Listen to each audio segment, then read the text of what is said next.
What's up, guys? Paulie malignaggi of Paulie TV. We're coming to the end of a big fight weekend that has had a lot of fights, but not so big so far. So we're waiting on Hoya and Ramon Cardenas to cap off the weekend's festivities for boxing, and hopefully this card gives us a little bit of a reprieve from the disappointments of the first two nights of what was supposed to be a major boxing weekend, and in a weekend that was supposed to help boxing promote itself. Instead, I think it helped it regress itself, which is no surprise the way boxing's been going lately. But anyway, let's get to it, man. Naoya Inoue, one of the most exciting fighters in the sport. It's kind of difficult to conceive a Naoya Inoue fight that disappoints, unless the opponent just shows up and gets knocked out right away, which could happen with Inoue, of course. But, Inoue typically is also very hittable, so when we see Inoue fights, it's there's typically a good amount of contact, and Inoue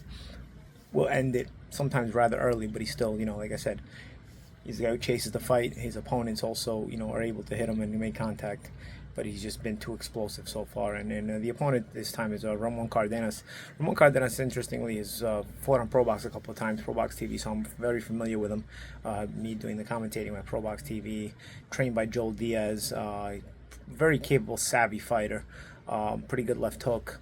And he's Mexican American, and he's he's a ballsy guy in the Mexican American mentality, but has a bit of slickness to him as well. It is sort of in an American mentality, but it's not a slickness where he's counterproductive and not going for the action. He's an impact fighter. He goes for the contact. He's capable. He's crafty. I'm not telling you I'm going to see him beaten in a way, but what I am going to tell you is this. He's not going to show up like Skull, just happy for the payday. He's not going to show up like Ryan Garcia, where, shows up like, like he forgot he had a fight that night. He's not going to run for his life like Devin, Haney. I think he's going to fight tonight, and because Cardenas' mentality every time I've seen him is to fight. Even if I've seen him get up off the canvas to beat Acosta in his last fight. Acosta was an undefeated guy who actually had been an Inoue sparring partner, and had been an Inoue sparring partner in several camps, meaning if Inoue's bringing you back, that means you are very capable. And Acosta fought in a very capable fashion against Cardenas, but ended up losing a close decision. He dropped Cardenas late, but then Cardenas actually got up and finished the fight strong and pulled it out. So again, shows you Cardenas' character, and that's what we're looking for here tonight. Cardenas is capable, but I don't know if at this point in time anybody in and around those weight classes beats Naoya Inoue. So as capable as I think Cardenas is, I'm more so looking at his mentality, his fighting spirit, and that's exactly what he's got. I expect a good fight, a good action fight for as long as it lasts.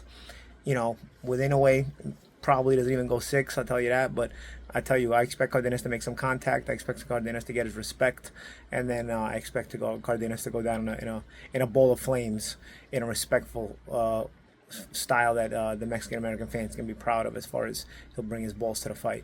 From what I'm hearing, he's basically the representative for Cinco de Mayo weekend in Vegas, and at the weigh-in yesterday, Inoue was booed, and the Mexican Americans and the Mexicans were cheering Cardenas on. So it's a big moment for Ramon Cardenas, big moment for Naoya Inoue fighting in the U.S., and it's a big moment for boxing after the disappointment of a weekend we've had thus far with these fights that had us so excited going into the weekend, and really we're just huffing and puffing to the finish line here. Hopefully Inoue and Cardenas give us a great show.